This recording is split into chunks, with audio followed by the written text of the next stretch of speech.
নমস্কার সবাইকে।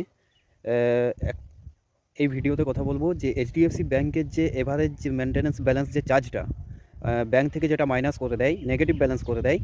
যেমন কারো ২,০০০, ৫,০০০ কি কারো ১০,০০০ও করে দেয়। এইটা কিন্তু আপনাদেরকে আর পে করতে হবে না।